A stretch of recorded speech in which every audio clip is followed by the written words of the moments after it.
Hello बच्चों, welcome to माँ की पढ़ाई। आज हम क्लास 4th हिंदी से जो फर्स्ट नंबर की कविता है चिड़िया का गीत, इस कविता का आज हम line by line explanation with शब्दार्थ के साथ देखेंगे। ओके, तो चलिए शुरू करते हैं। कविता शुरू करने से पहले देखिए यहाँ पर साइड में शब्दार्थ दिए हुए हैं, जिससे आपको हर एक शब्द का मीनिंग समझ में आ जाएगा बच्चों। चलिए अभी कविता शुरू करते हैं। यह फर्स्ट नंबर की कविता है चिड़िया का गीत। चिड़िया यानी बर्ड, गीत यानी सॉन्ग। तो ये इस कविता में एक जो चिड़िया है, जो बर्ड है, वो एक गीत गा रही है। क्या गा रही है वो अभी हम समझते हैं। चलिए सबसे पहले ये जो 4 लाइन्स है उसको पढ़ लेते हैं, बाद में उसका मीनिंग समझते हैं। ओके। सबसे पहले मेरे घर का अंडे जैसा था आकार, तब मैं यही समझती थी बस इतना सा ही है संसार। तो यहाँ पे जो फर्स्ट 2 लाइन में सबसे पहले मेरे घर का अंडे जैसा था आकार, तो घर का मीनिंग आपको पता है, होम, हाउस। अंडा यानी एग्स, आकार का मीनिंग होता है शेप।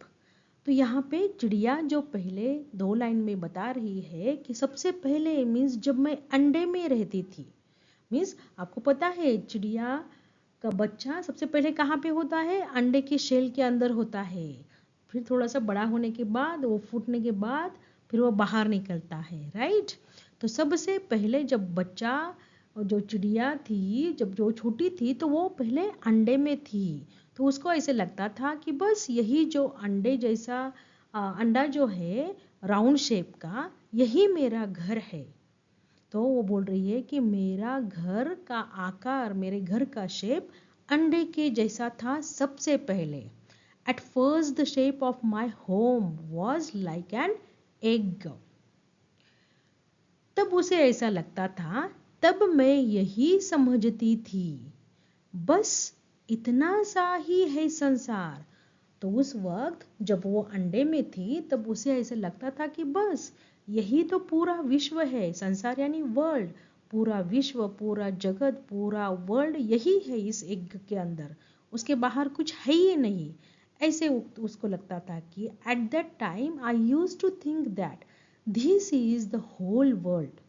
मीन्स इसके बाहर कुछ है ही नहीं, एग के बाहर यही बस मेरा घर है, वही मेरा पूरा संसार है। समझ में आया बच्चों? चलो नेक्स्ट। फिर मेरा घर बना घोंसला, सूखे तिनकों से तैयार, तब मैं यही समझती थी बस इतना सा ही है संसार। तो हमने देखा है लास्ट पैराग्राफ में, जब वो चिड़िया अंडे में थी तब उसे ऐसे लगता था, ऐसे फील हो रहा था कि ये जो अंडा का जैसा राउंड शेप है वो उसका घर है, और उतना ही पूरा विश्व है, वही उसका संसार है, वही पूरा वर्ल्ड है, ऐसे उसे लगता था। अभी फिर वो अंडे से बाहर आ गई। चिड़िया जब छोटी थी अंडे से बाहर आ गई। अंडे से बाहर आने के बाद में फिर मेरा यानी चिड़िया का घर यानी हाउस, होम बन गया, बिकम घोंसला। घोंसला यानी नेस्ट, इंग्लिश में कहते हैं घोंसले को नेस्ट। घोंसला यानी जिसमें चिड़िया, सारे पंछी रहते हैं। चिड़ियों का घर यानी घोंसला, जो पेड़ पे बनाते हैं वो अपने आप से। तो वो कैसे बनाते हैं? सूखे तिनकों से तैयार, यानी ड्राई स्टिक्स, जो ड्राई ग्रास होता है, बारीक ग्रास होता है, उससे घोंसला बनाया जाता है, नेस्ट बनाया जाता है।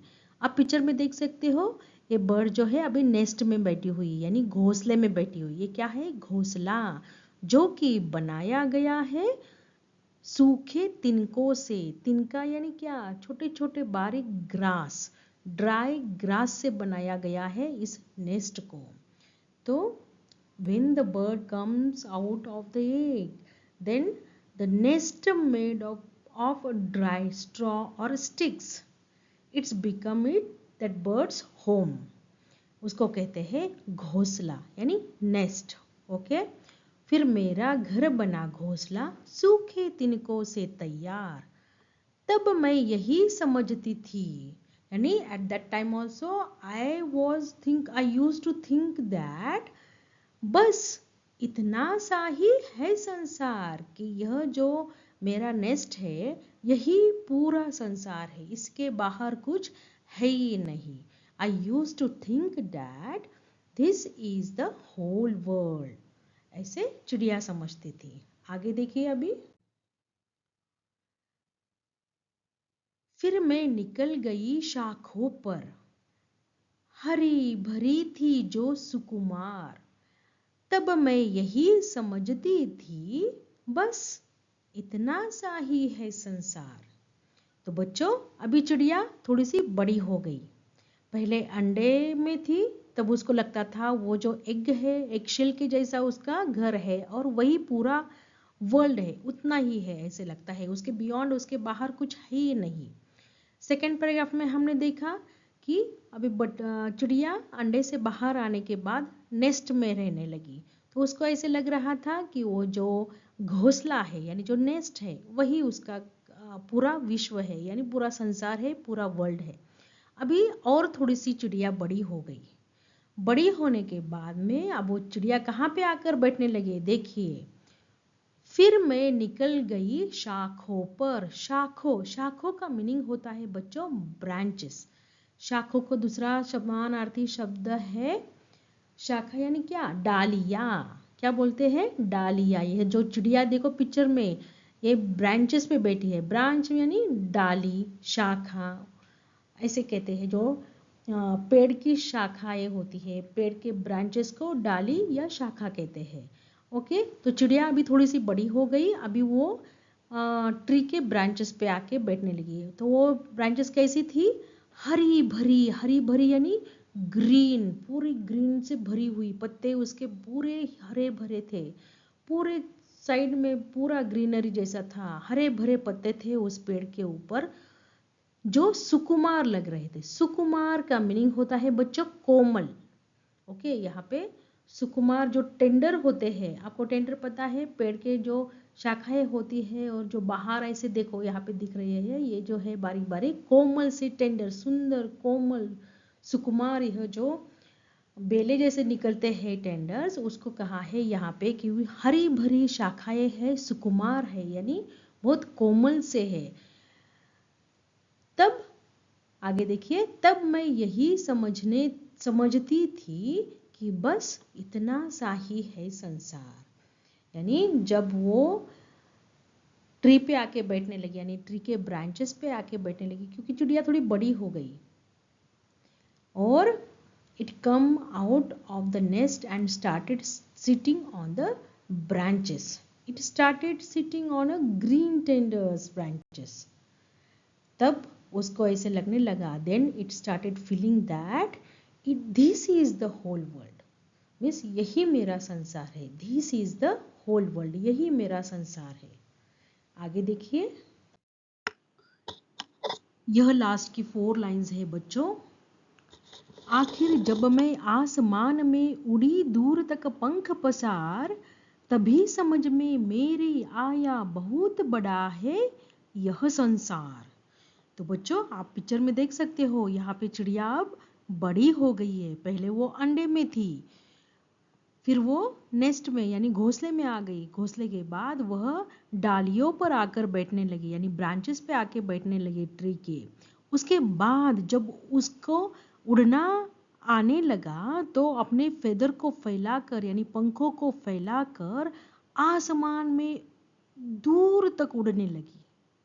तो देखिए, आखिर मीन्स एट लास्ट, जब मैं आसमान में, आसमान यानी क्या है, आसमान यानी स्काई, आकाश, जब मैं आसमान में उड़ी दूर तक पंख पसार, यानी मेरे पंखों को फैलाकर, पंख पसार यानी पंखों को फैलाना, यानी फेदर को स्प्रेड करके वह फ्लाई करने लगी आसमान में दूर तक, दूर तक यानी फार अवे, बहुत दूर तक वह उड़ने लगी।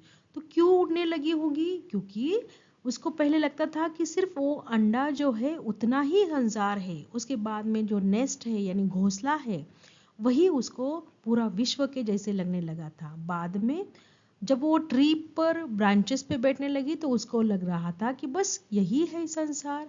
लेकिन अब वह जब आसमान में फ्लाई करने लगी, आसमान में उड़ने लगी, तब वह संसार यानी जो विश्व है, वर्ल्ड है, वह खत्म ही नहीं हो रहा है।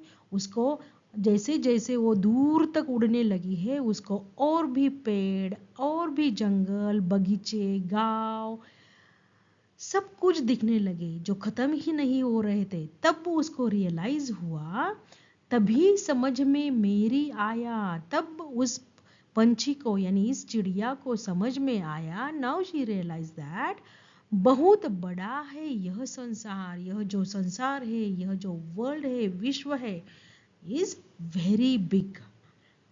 कब समझ में आया? जब उसने आसमान में ऊंचाइयों पर छलांग लगाई, यानी ऊंचाइयों पर वह उड़ने लगी, फ्लाई किया उसने दूर तक, तब उसे समझ में आया। ओके, तो इस तरह से यह कविता यहाँ पर खत्म हो जाती है बच्चों। आई होप आपको समझ में आई होगी। इसके बाद में जो इस कविता के ऊपर जो क्वेश्चन आंसर्स बनेंगे उसका वीडियो मैं अपलोड कर दूंगी। तो चलिए बच्चों, स्टडी करते रहना। चलो बाय।